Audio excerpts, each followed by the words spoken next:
back to the Finding Hope After Loss podcast. Can you believe that today already marks the 10th episode? I am just so grateful to all of the amazing people that I've interviewed for the show. Those that have already aired, those that we still haven't aired yet.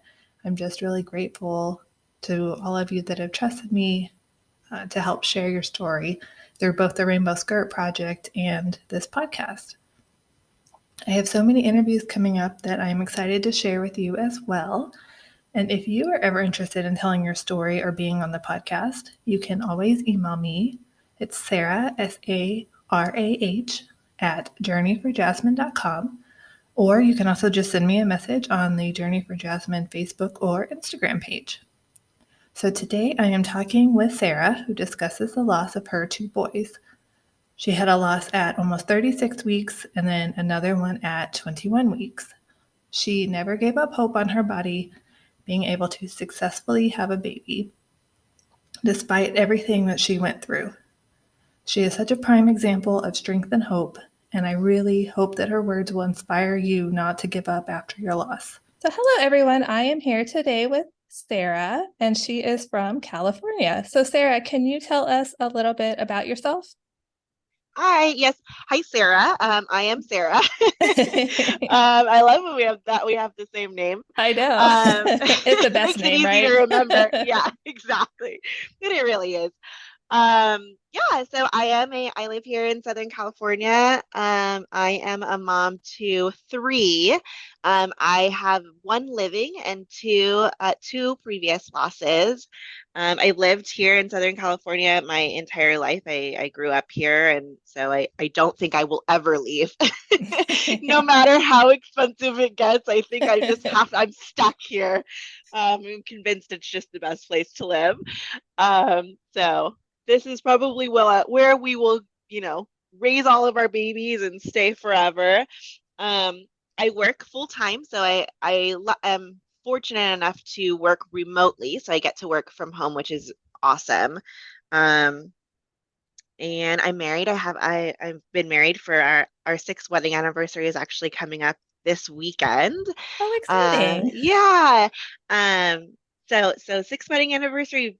They've obviously been together a little longer than that, but that's it. I think that's it. We have a dog. She's two. She's coming up on three, I guess, and she's full of energy. So that kind of consumes our entire day, our little baby and our dog, and just work and life. So that's just a tiny bit about me. Okay, well, would you like to share a little bit about your lost journey? Yeah, so I'm really excited that you started doing this podcast. I am excited to listen to it mostly. I wasn't 100% sure I wanted to come on. I am telling myself I can absolutely do it. But as you know, and as everyone who's probably listening to this knows, it can be really difficult to talk about out loud. But I'm excited to be a part of it. I loved being a part of your Rainbow Project. I don't even know where I found it. I don't know if it was like I stumbled upon your page on Instagram one day. It was probably like 2-ish years ago that I reached out and said, hey, I love your page. I definitely want to do the rainbow skirt. Like many of the other people who've probably reached out to you, I was a little bit nervous to do it because I felt like it was going to jinx me. I had experienced loss and I was pregnant again with my rainbow, but it was very early on. And I was like, this is awesome. I really want to be a part of it. But what happens if I'm a part of it and then it's not what I'm hoping it is? So I'm sure, like I said, I'm sure others, I was kind of hesitant. So I waited till probably the very, very last second. I was like, I kept changing my date. I was like, okay, I'm going to take my pictures at 7 months pregnant. Oh, no, I'm going to take my pictures at 8 months pregnant. And you were so helpful. I kept just like reaching out and changing my time because I was just like so nervous. But I loved it. I love this podcast and I love being a part of that. I am a mom to two lost baby boys. My first one was in October of 2018. Um, my husband and I had been married for um, almost 2 years at that point. When we decided at the end of 2017, okay, yes, in 2018, we're going to have a baby. We've been married for 2 years. Let's start our family. Let's open up our love. And we were super duper excited. We got pregnant right away. We had no problem getting pregnant. I removed my birth control, and within a month, I was pregnant. And I was, we were just both nervous and so excited. Um, that pregnancy was fairly normal. I didn't have any, crazy morning sickness or all of the crazy pregnancy stuff that you can have, the diabetes and then this and then that. You can have so many things when you're pregnant. I didn't have any of that. I had, I think, pretty regular morning sickness. I got it at like 7 weeks and it ended by, I don't know, 11 or 12 weeks. Um, I gained regular weight. It was like fairly normal. At week 34, we had our baby showers because it was our first and it was the first grandchild.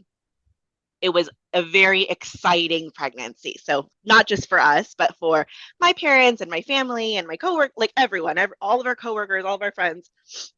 It was very exciting. Um, so we had our shower. We decorated the nursery. I mean, it was, we were ready. We were at 34 weeks. We were ready to have our baby. At 34 and some change, 34 and like 4 days. I had a regular scheduled doctor's appointment. We went in. They take your blood pressure when you first go in. I don't know. I know you're expecting now, so you're very used to this. It's the first thing. One of the first things they do is they check your blood pressure. They usually have you give a sample, all the regular stuff, right? So when they checked my blood pressure, it was a little bit elevated. I had just come from work. So the doctor was like, hey, your blood pressure is a little high. Let's recheck it after you meet with a doctor. It may be that you just are anxious or, you just came from work, whatever. I'm like, okay, totally cool. So I have my appointment. Everything's beautiful. Everything's normal. They recheck it afterwards. It's still elevated. It's not like a crazy high, but it's over the normal range that they like to see. So my doctor then was, she was great. She was like, yes, you know what? I'm going to send you to labor and delivery. Just have you monitored for a little while. Just err on the safe side. I'm like, okay, cool. So we go to labor and delivery. This being my first pregnancy, am not thinking anything at this point, just thinking this is just, I don't know, kind of normal. I'm sure they do this all the time. She's erring on the safe side. She didn't give me any reason to feel weird about it. I went to labor and delivery. They continued to monitor me. They put the little, wrap band thing to monitor the baby's heartbeat. He was perfect and fine. Um, my blood pressure just never went down. It just kind of stayed in the high range. Again, it wasn't like crazy high, but it was high enough for them to send me there and continue to monitor me. I was there for a while. I was there for probably like 4 or 5 hours just being monitored, like laying in a bed. The doctor on call just kind of kept coming in and saying, it shouldn't be this high. You're just laying here. It's not like you just, you ran a 5K and you're over. You're like, it should be pretty normal. Like we're not loving this. After 5-ish hours, it was probably like close to midnight at this point. He was like, you know what? We're going to send you home. Come back in a couple of days. We'll check it again. We're hoping it's just a fluke. Let's just see how you do. Let's hope that it goes down when you go home. So I went home. I came back 2 days later, and it was perfect. My blood pressure is in the complete right range, and it was the same doctor that was on call at the hospital. And he was like, "Yeah, I had a feeling. I had a feeling it was just going to be a fluke. No big deal. So we'll see at your next appointment." My next appointment was at 36 weeks, I believe. I did not make it to 36 weeks. So somewhere around 35, I think it was 35.5. I was just sitting at home. I was on my maternity leave by now. When I had my high blood pressure situation, the doctor had taken me off of work. So he's like, we don't want it to go back up. Let's just leave you off of work. So I was just sitting. I was at home. I was doing nothing. Um, I felt like I needed to use the restroom. I went to the restroom and I just started bleeding uncontrollably. It was really unexpected for me, again, because it was my first pregnancy. I When I felt like I had to go, I kind of felt like my water was breaking because it was just like a giant gush, right? A gush of fluid. And I don't know if you experience this. I know everyone kind of experiences different things, but that was how my loss occurred, how we kind of knew, hey, this isn't right, something's wrong, is that I just started bleeding. I was almost at 36 weeks. Um, I think I instantaneously knew something was wrong, that this is not right. Um, I want to actually say that I knew that my son was gone at that point. As soon as I saw the blood, it was just, I just knew. I had it in me. I knew. Luckily that day we had been living with my parents at that time. My mom was home from work. She had taken the day off because she wasn't feeling well. Otherwise, I would have been home all by myself because I was on bed rest. My husband was working. So um, it was kind of just a wonderful thing that she was there by chance. Um, just being homesick. So I called her and I said, hey, we need to go to the hospital. There's something wrong. And she just, she rushed me there. And I could tell on her face that she was panicked. She was panicked and she was nervous. And I was just kind of numb the entire drive there. Like I said, I felt it. I just knew. I knew before we got there. I knew before they put the monitors on me. Before you heard the words, I knew that he wasn't okay.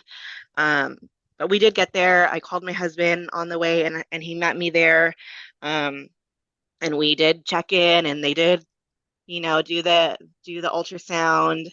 Um, eh, and you and I'm sure all of the listeners or most of the listeners know um, how deafening that silence is when the nurse is actively looking for a heartbeat, and it's just not there.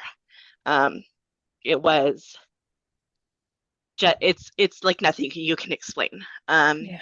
I knew, right? I just knew. I knew from the second I saw the blood that he wasn't there. I knew that she wasn't going to find a heartbeat.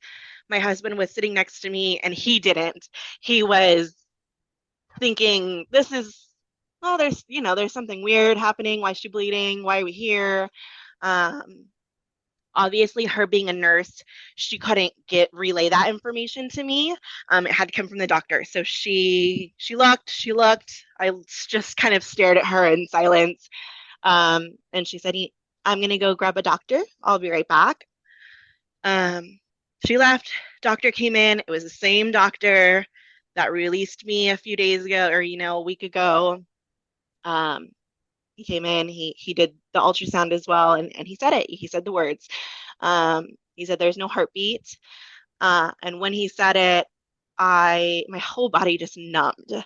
Um, it wasn't a it was nothing. I didn't feel anything. I wasn't mad. I wasn't sad. It was no feeling. It was just completely numb. And I know that you hear that like in movies or when you listen to other people talk about stuff like this during podcasts and you hear them say it and you don't actually ever, I think before this, when someone said like I felt numb, I was like, okay, well, how do you feel numb? What does that mean? Until you actually have felt that, I don't think you'll ever get it. It completely just took over my body.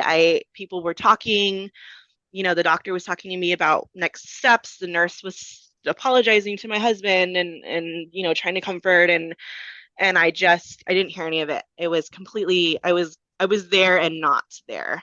I do remember as soon as he said it, my husband said, there is a heartbeat. And I don't know if he just like misunderstood, like he really didn't hear it and he was confirming, or he was, hoping he heard it wrong and was saying, I don't know. But I remember him saying that and the doctor having to say it again.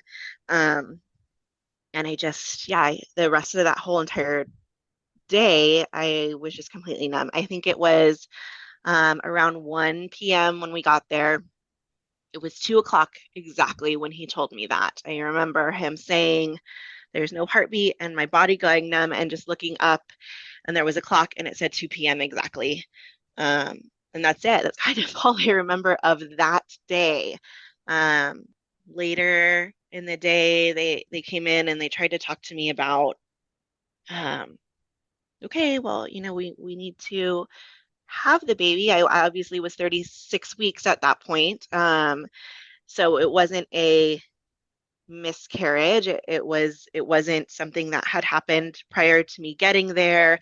I had to actively deliver a child. My baby was, 5 pounds at that, or 4 or 5 pounds at that point, and had to be delivered. And when they told me that, I I got a little bit upset. I got a little bit angry that I had to push a baby out. I didn't think that was fair. I didn't want to push a baby out. I wanted them to just go in and take him out and leave me alone.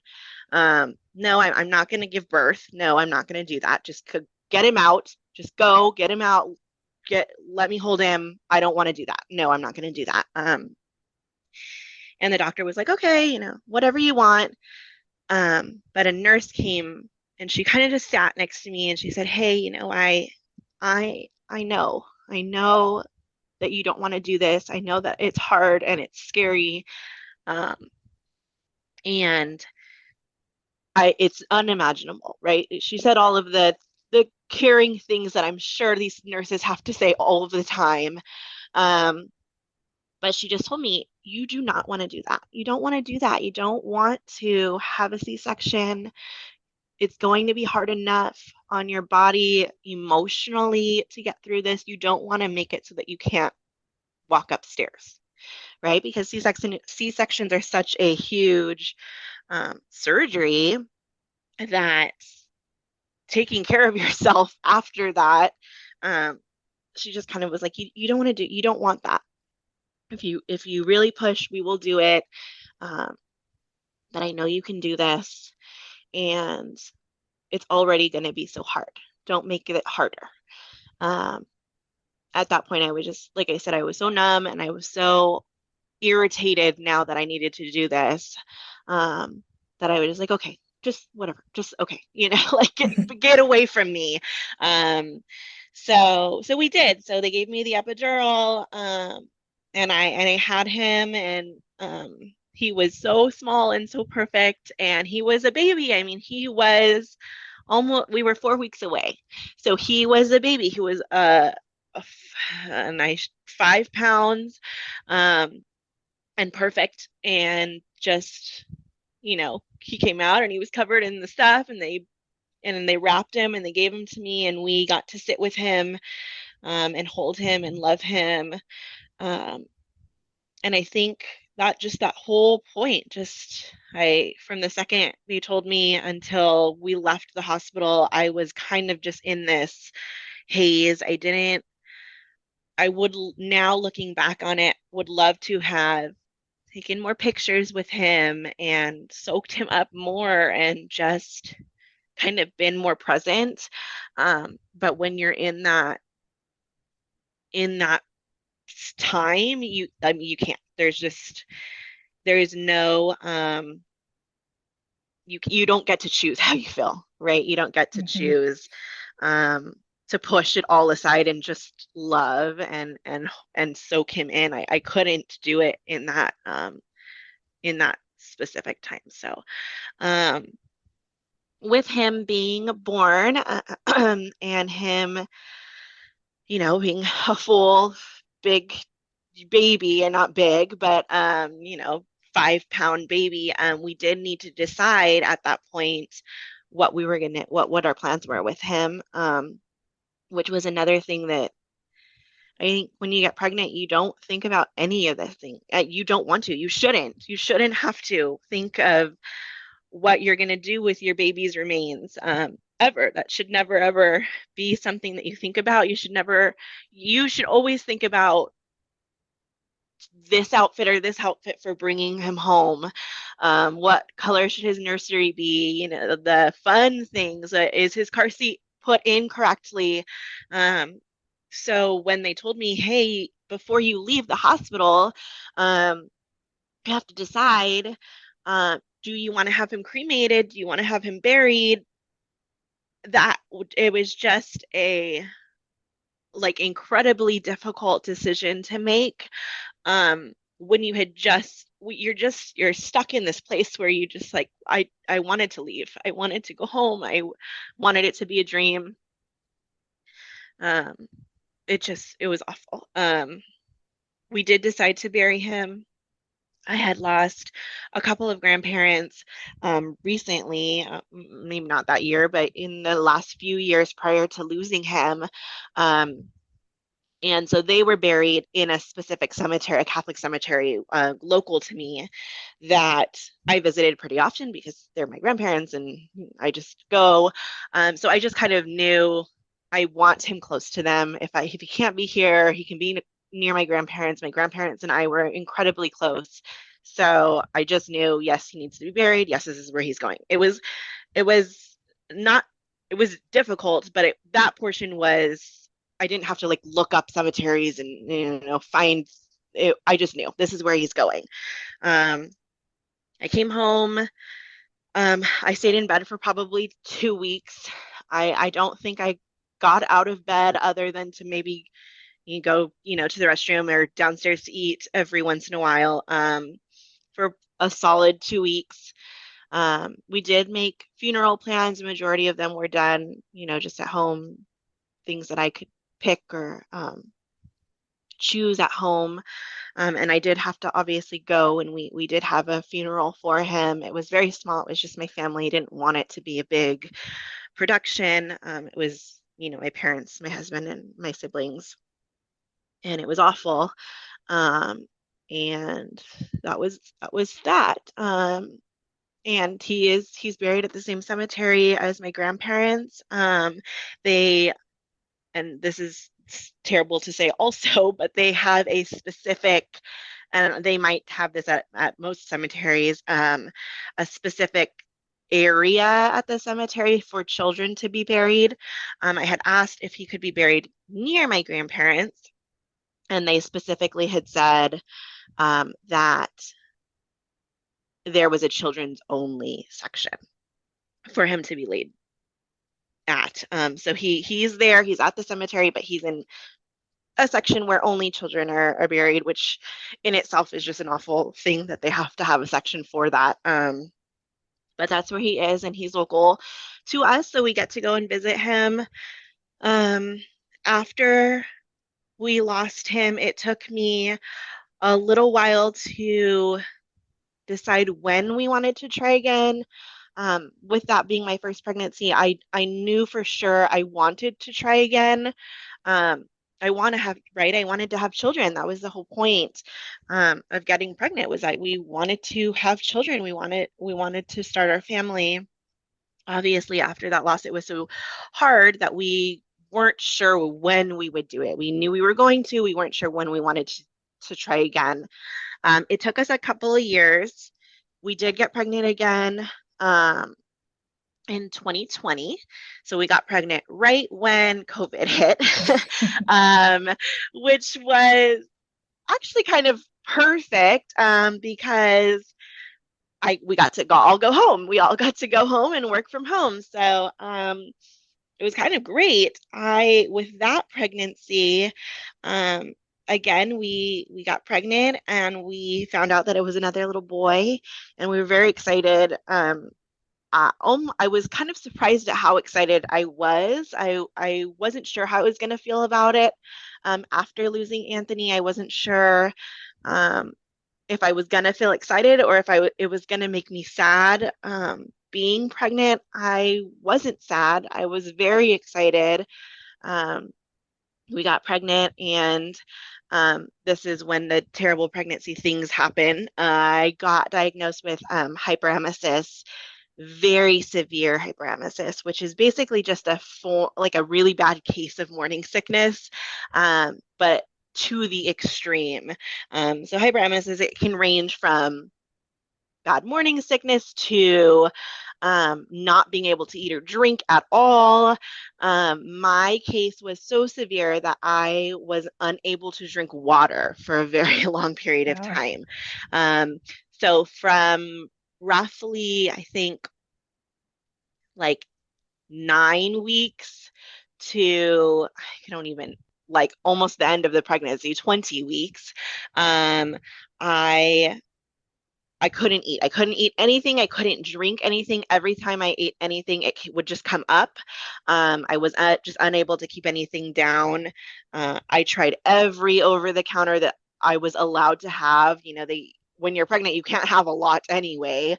But they gave me the 2 or 3 different types of things that typically work for pregnancy nausea, and none of them worked. At that point, I was actively losing weight, because obviously I wasn't eating anything. I and my doctors were very concerned about the baby's growth and how he was going to do without me eating. They ended up giving me a PICC line, which is just a fancy needle in your arm that fed you. So I just regularly got like banana bags and saline or whatever the bags of fluid were, to keep me hydrated, to keep all of the vitamins um, in me regularly. So I had to have a PICC line. The nurse came out and taught me how to change it out and how to hook myself up. And I lived on that. I lived on that for months. And I tried all the time to eat or drink something because I was desperate to get off of it. But I couldn't. With that pregnancy, I don't know what happened. And with hyperemesis, they say you can have it with one pregnancy and not with, you can be pregnant 100 times and not have it with any of the others. It's not something that you trigger. It just kind of happens. So I had it terribly with that pregnancy with Logan. Um, in my head, it didn't matter. In my head, it was, I hate this. I want to eat. I'm starving. But who cares? Who cares if he gets here? Who cares? I will do all of this 100 times over if he's just here, if he's safe, if he's getting the nutrients he needs, and if we can get him here living and perfect. Who cares? Other than that, the pregnancy went really well. My doctors, I switched doctors at that point. So my new doctors knew about my previous loss. They knew about the high blood pressure that had kind of started happening towards the end of that last pregnancy. And they were monitoring me extremely close because of the hyperemesis, but also just because of the previous loss. So I was at the doctor's office. I felt like I lived there. So I was there all the time. Other than the hyperemesis, my pregnancy was really, really good. He was growing well. I did scans very regularly. So it was perfect. Everything was wonderful. At 21 weeks, I started having what I thought was Braxton Hicks. It was like cramping. And if you've had Braxton Hicks or if you've just gone into labor, what it is. It's your uterus contracting. And it started somewhere around like noon, and then it didn't stop. It was like every few minutes, however long. And I was so sure that it was Braxton Hicks because I was only 21 weeks. That I just kind of pushed through it. It didn't hurt that badly. And then probably about 45 minutes to an hour, I was like, hey, this isn't going away. It's starting to actually really increasingly hurt. I think we should go and just get checked out. When I got to labor and delivery, because I now needed to go to labor and delivery because I was 21 weeks, um, the doctor checked me and said, you are in active labor. This is not Braxton Hicks. You are in active labor. The baby is coming now. At that point, I was too far past to do anything to try to put it on hold. Um, the baby was coming. So I didn't know what that meant when the doctor said that. I was like, okay, well, it's super early. How are you going to tell me that the baby is coming? Um, I just didn't grasp it. So I just kind of was like, okay, well, I guess he's coming soon. That's weird. Okay. Um, the nurse had to actually lean into me and say, he's too little. He's too little. We can't do anything to save him this this early. Um, Unlike when I lost Anthony, I did not go numb. My body just fueled in anger and sadness at that one. I remember screaming. I remember getting angry and yelling and saying, "How? No, this can't happen again. No, no, that you have to do something. He's alive. He has a heartbeat. I'm not going to have him so that he can die. No, you're not going to tell me that there's nothing you can do." I just remember being angry and sad, and there was no numbness at that point. We were right in the middle of COVID, so I was completely alone in the hospital. My husband was waiting out in the car um, because you couldn't have anyone with you at that point. So no one got to experience my crazy outburst, but the doctors and I just I just remember that entire experience. I was screaming out of anger. I was screaming out of pain because I was in active labor. Um, and I was so angry and I was so uh, just sad. They ended up calling my husband up because now I'm going to have the baby and he can be there for that portion of it. Um, he came in and within probably 30 minutes, I had given birth. I mean, it was really quick. By the time I got there to the time Logan was born, it was probably 2 hours, maybe. Um, so we had him again. We had him. I did have to have him naturally because he was, 21 weeks along. And again, we got to hold him and we got to love on him. He was much smaller than Anthony was at 21 weeks. He wasn't even a full pound yet. So that process was a little bit more intense. Because I think I felt that one more. One, I didn't get an epidural, so I felt the actual having a baby portion, but I emotionally felt it more. Like I said with Anthony, my body was so numb. I didn't feel anything. I just went through the motions of the entire process. My body was numb from the epidural. My mind was numb from just being in that situation. Every step of that was a giant haze, where with Logan, I was active in that entire birth. It was screaming, I was yelling, I was angry.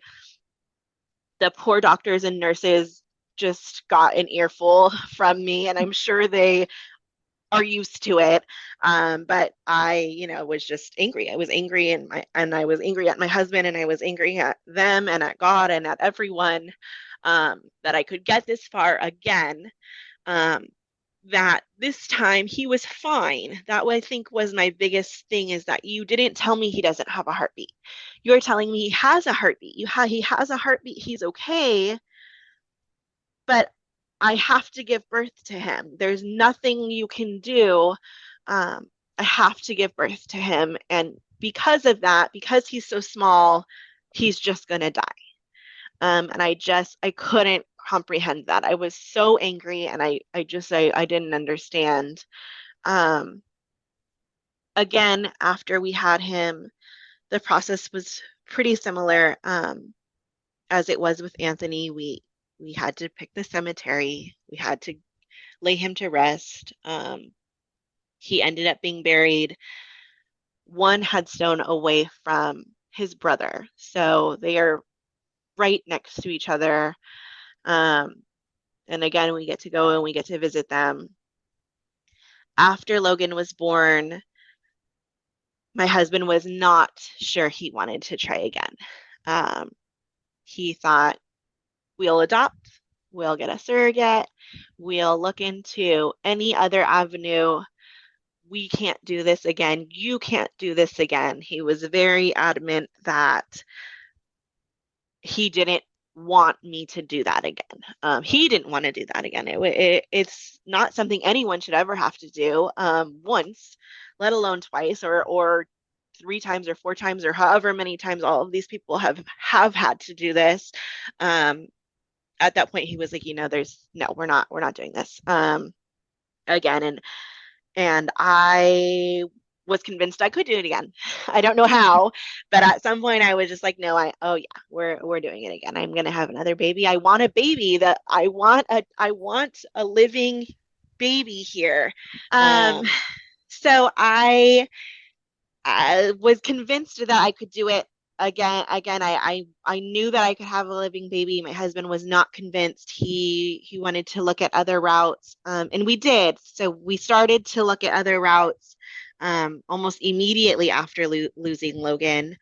Um, I don't know how many listeners have actually looked at other routes. Um, they are not easy. Surrogacy is thousands and thousands and thousands of dollars. Adoption is a whole different animal, of difficulty. If you adopt from, locally, that's its own thing because the process is reunification with their existing parents. If you adopted privately, that's super expensive. It was overwhelming, these other options, and we were kind of terrified going into that process. But I was, if he didn't want another baby, then he didn't want to try for another baby. I couldn't force him to. So I, thought, okay, well, we told ourselves almost 2 years ago, now that we're going to start our family and we haven't been able to. So if this is our route, then I need to actively start looking at it. So we did. So while I recovered, I think just a week, 2 weeks after we lost Logan, I started digging myself into that. For those of you who have had children, you know that typically at the 6-week mark, you can start having sex again, which with Logan's situation, I was so sick during that pregnancy that it had been quite a while. So at the 6-week mark, my husband and I decided, okay, well, hopefully you're healed enough. And if you have been pregnant before, you know that at the 6-week mark, you really aren't. It should really be like the 12-week mark. But we did anyways. And a few weeks later, we found out that I was pregnant. It was 100% unplanned. My husband we were both completely caught off guard. Like I said, at that point, my husband was not on board for having another baby. He was very, very nervous when we first found out. I was nervous because I had lost all of this weight during my pregnancy with Logan. I was nervous that I was going to get hyperemesis again and jump right back into not being able to eat. I wasn't really as nervous about the loss portion of it as he was. I was just nervous about being so sick, and having to be pregnant again. Oh God, being pregnant is probably one of my It is. It's my least favorite thing in the entire world. I would be pregnant 100 times if it meant I could have living children, but I hate it. I hate it. I know a lot of people love pregnancy. They get the glow and they love it, and um, it brings out the feminine, beautiful side of some women. I am not one of those women. I hate it. I hate every second of it.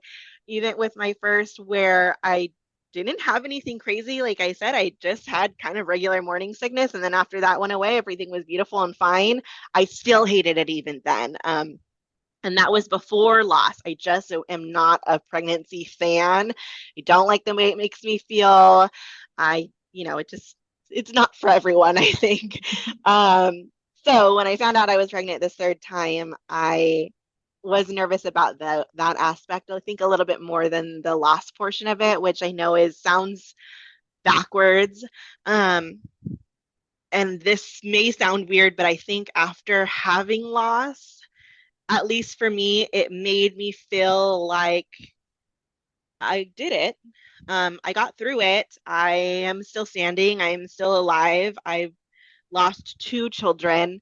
And that didn't necessarily mean that I wanted to keep doing it. But it meant to me like it hadn't broken me. And I survived it. And if I can survive that, then I can keep trying until I have my baby. That I think was my mindset. Whereas, with my husband and probably most people, most sane people, their mindset was, hey, let's not do that again. That wasn't, we haven't had a great experience trying this. Let's not. Mine was completely opposite. So we got pregnant again. This pregnancy was unlike either of the other two. I actually had a tiny bit of the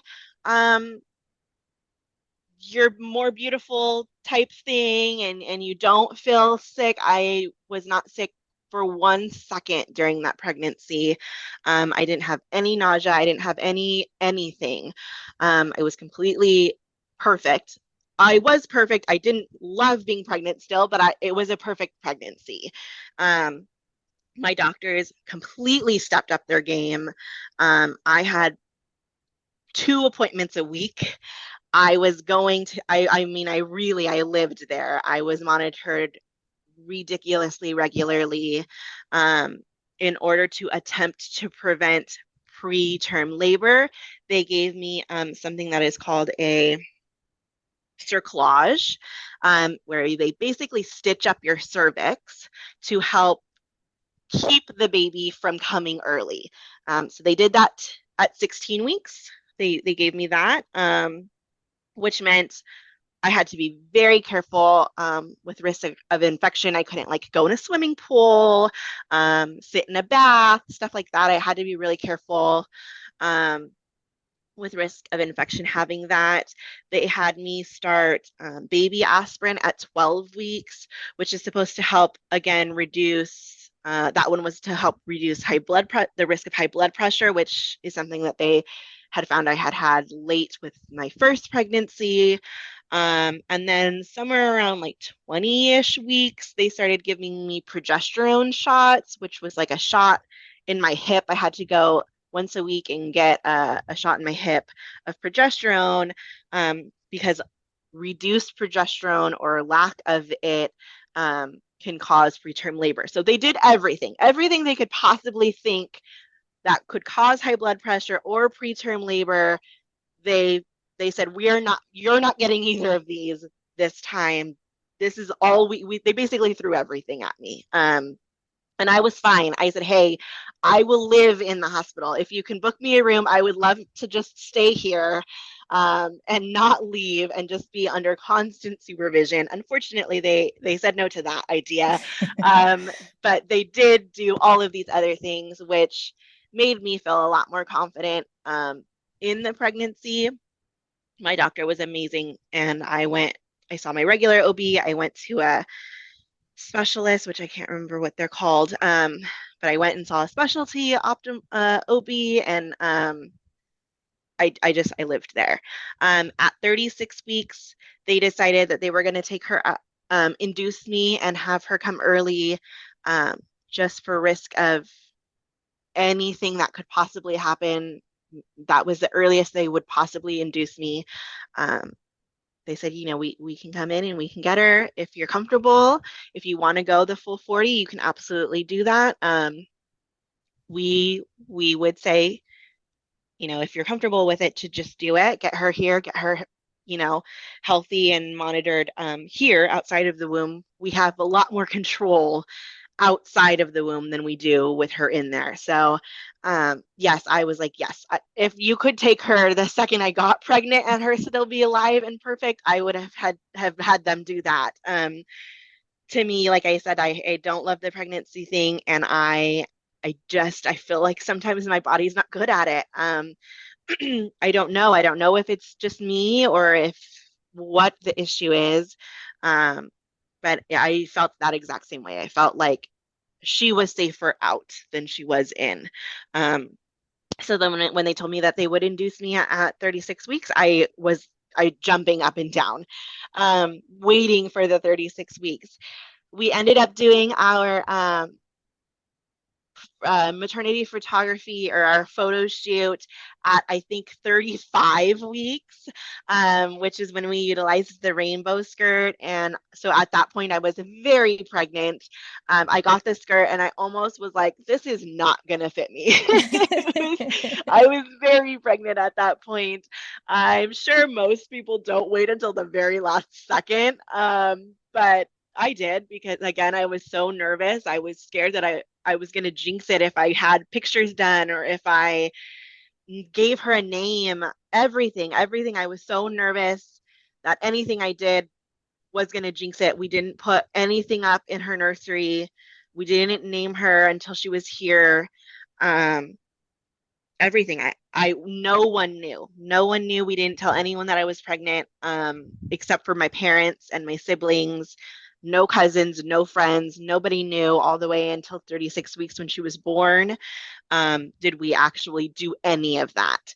So at 34 weeks, I think my mom was like, you need to get a car seat. Because even at that point, I was like, I'm not doing anything. I'm not going to risk it. I'm not going to get my hopes up, all the way, and almost until she was here, I was just terrified. And I'm sure know, and most people know, that have experienced loss, being pregnant again after loss is probably harder than the actual loss itself. I mean, from the second the stick has two lines, you are checking for blood and you're worried about, was that a weird pain or was that normal? Is my blood pressure high?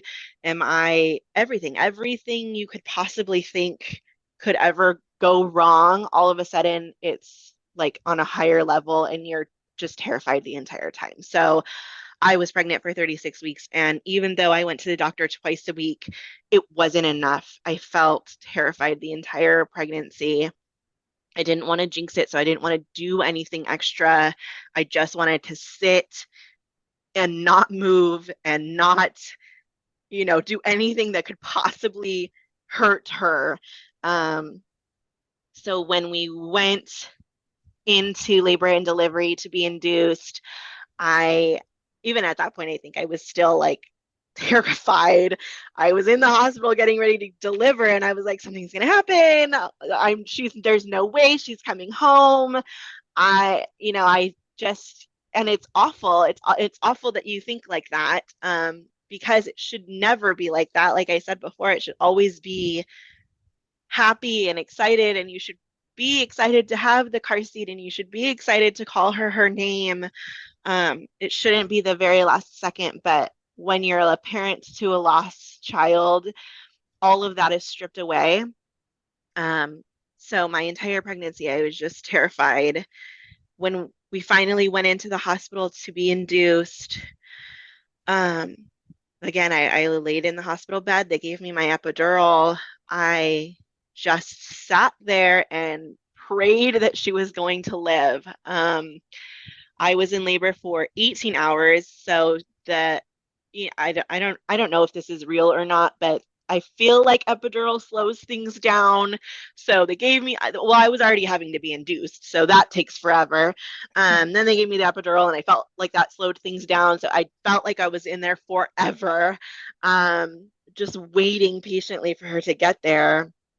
She came and she was perfect and crying and living, and it was like nothing for the people who have living children. um obviously, I mean, it's like nothing you have ever experienced in your whole life. Lost mom or not, having a baby is the best thing ever. So she got there and we got to hold her, and I think I felt like I could breathe again, um, which I don't think I knew I wasn't really breathing for the whole last 3 or 4 years. Uh, um, but when she was born, it just felt like like you could just take a breath. She was there, and it doesn't replace any of the loss or any of the heartbreak that we went through with either of the boys, or how terrifying you felt. It doesn't replace any of that. It just feels like I did it.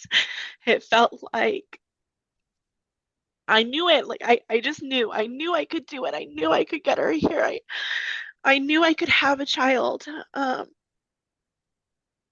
And so she is here, and she's our rainbow, and we got to utilize the skirt, and we actually got to use the pictures, which was something I was terrified of. I was going to take the pictures and then we weren't going to be able to use them because she wasn't going to be here.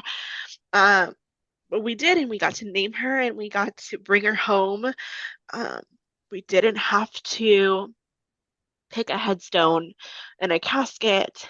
We got to bring her home. We got to pick the cute outfit she was going to go home in. And when she got home, we got to start decorating her room. Um, and it was a completely different experience. It was the experience that we were hoping to do 3 years ago, that we never got to do with our first son or our second son.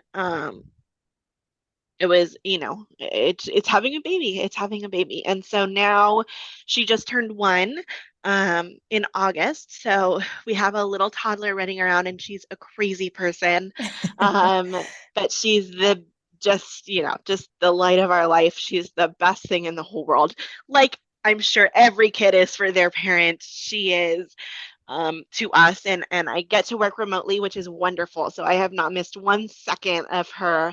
I've got to soak every smile in, and the first steps and the first crawls and the everything. I've been here for all of it, which is amazing. And I tell my husband now I refuse to actually ever work in an office again, because I will not ever miss anything.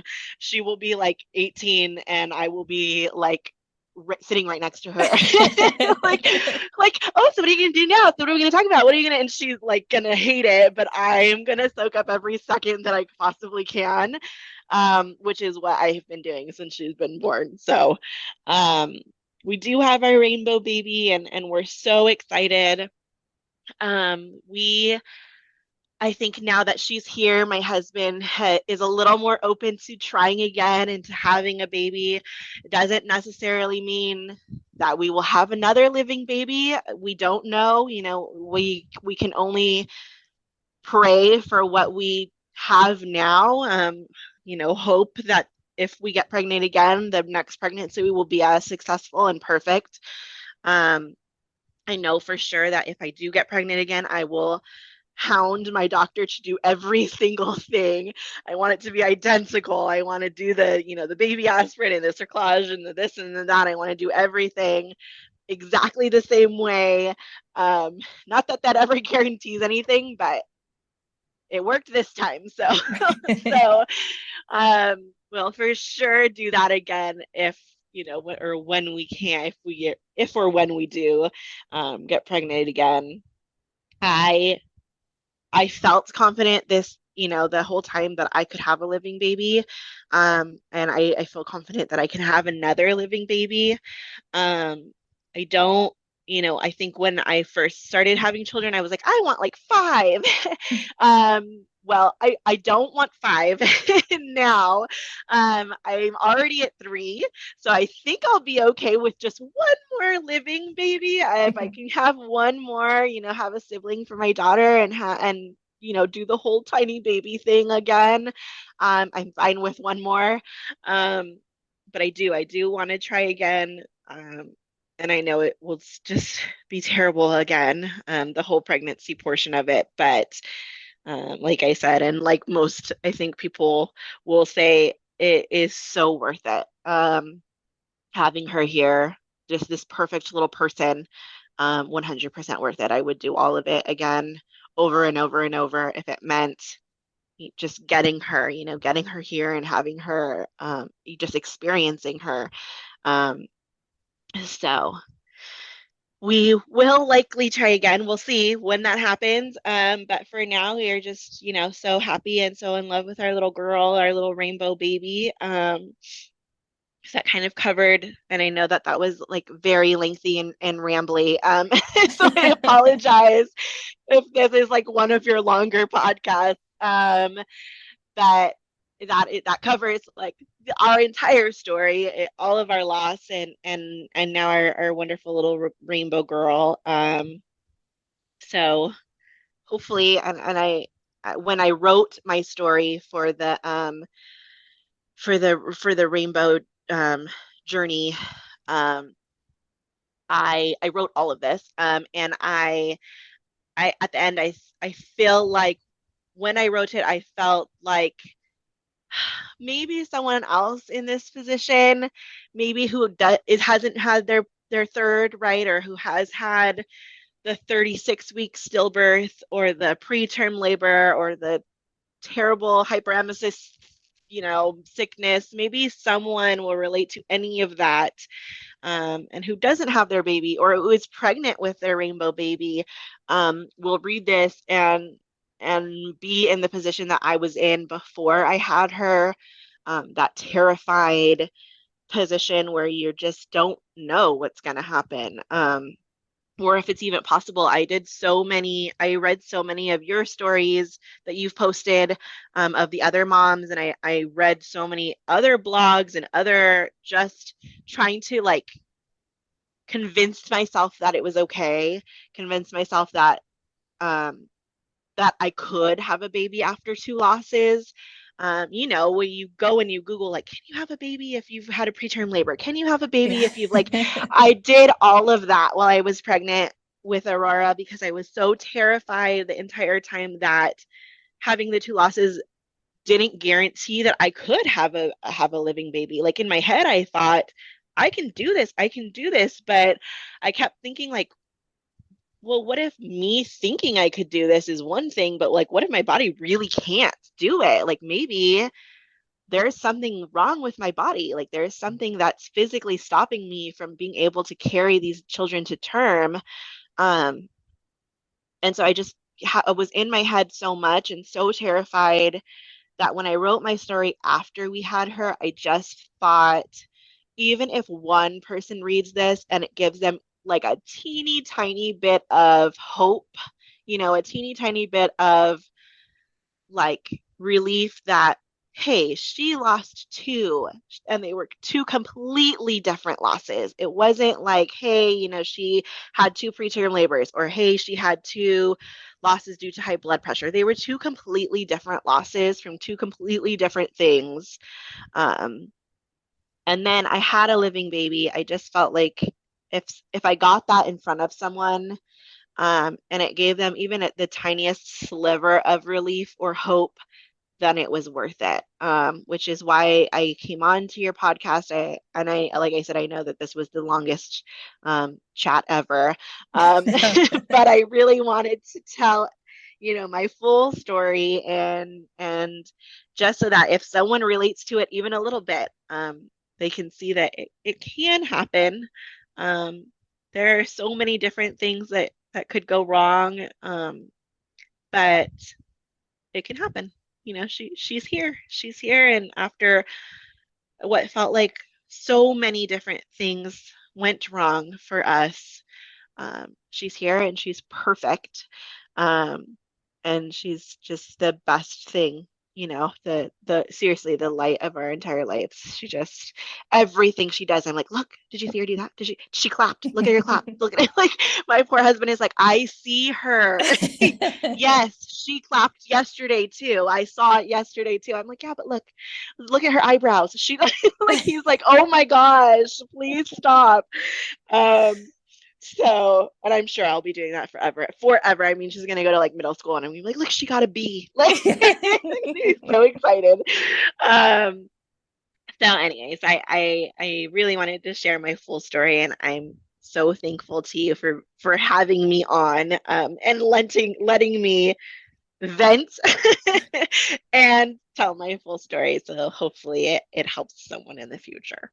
Well, I appreciate you coming on and, wanting to share all of it. I know, like we've talked about before, sometimes it's really hard to, speak your whole story Yeah. and especially to go into, greater detail about it instead of like it's kind of easy to say, I mean, not easy, but easier to just say, oh, I Oh lost a yeah, I child. lost too. Right. But Exactly. but to actually go into the story and to relive it and Yeah. go through it all. So I really appreciate you, wanting to share your story and to help other people. I think sharing our stories is really important.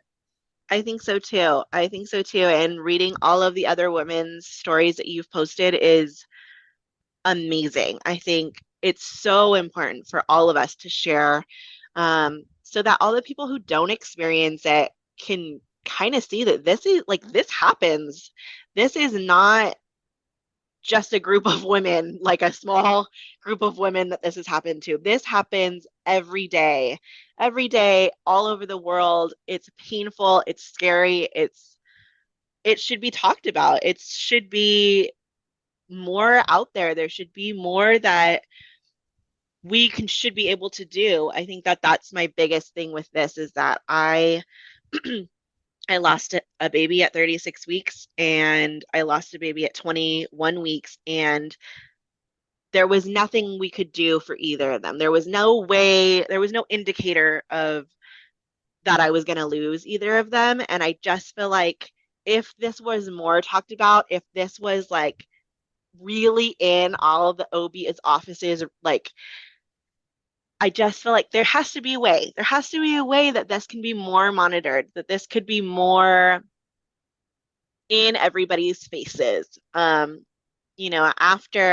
my preterm later labor, I joined a group on Facebook of moms, other moms who have lost their babies right around that same time, where their doctors said they're too little, there's nothing we can do, right around 21 or 22 weeks, because the set bar is 24 weeks. I think 24 weeks is when they'll like actively try to help a baby along. They feel like that's old enough to save a baby. Whereas between 20 to 24 weeks, they just kind of won't even do anything.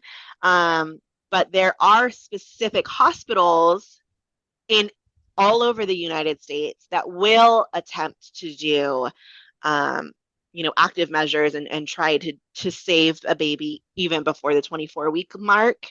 I had joined this group and they have like a full map of all of the states and which hospitals they have found in each state that they will help before 24 weeks and just stuff like that. Like when we have these kind of conversations, other moms talk about, yeah, I lost my baby at 21 weeks or I lost my baby at 22 weeks or, oh, well, I went to a hospital and they saved mine at 22 weeks. How come they didn't save yours at 22 weeks? Like that's where we get this information. That's how this like stuff like that happens. So now I have this map, right? I have this map that all of these moms have contributed to that say, hey, in your state, this hospital, and this hospital have helped babies before 24 weeks. It doesn't necessarily mean that they lived, but they didn't say he's too young. There's Right. nothing we can do. They said, hey, he's 21 weeks. That is really young. And there may be nothing we can do, but we're going to try. And had I had that map when I was pregnant with Logan and I was in active labor, I would have gone to that hospital instead of the hospital that I went to, because I know, hey, this hospital has done it before. If they've done it before, then maybe I can convince them to do it this time. So, like, just, getting that kind of information out there, having these conversations, I think it's so important, so that we can continue to have stuff like that. I would never have known that that map even existed. I would never have known that the rainbow skirt ever existed. I would never have known about a ton of things that you should do when you're pregnant and you shouldn't do when you're pregnant, before any of this. So, I'm so glad that you're doing this podcast and that your rainbow skirt journey is gaining so much traction, because it's such an important thing that we get this out into the world and that more people hear about it. I'm so glad to be a part of it. And I love following you on all of your pages. I follow you Well, thank you. on every page. And I read as many of the stories as I can, and I will be listening to every single podcast. Because yeah, I think it's what you're doing is so incredible and so important. Well, So, thank you so much. That means a yeah, lot to me. And for sure. thank you again for coming on and sharing your story. Absolutely. Thank you so much, Sarah, for sharing your story with us. As she mentioned in her interview, she was also a Project Finding Your Rainbow participant. You can read her story and see all of her pretty pictures on journeyforjasmine.com. You can just type Sara, Sara, in the search bar, and her story should come up for you. You can always feel free to reach out to me if you have any suggestions on things you'd like to see on the podcast, any interviews, other information you'd like to learn, just any suggestions or comments you have, or if you just have any questions about anything. So thank you so much for listening, and remember, we are all in this together.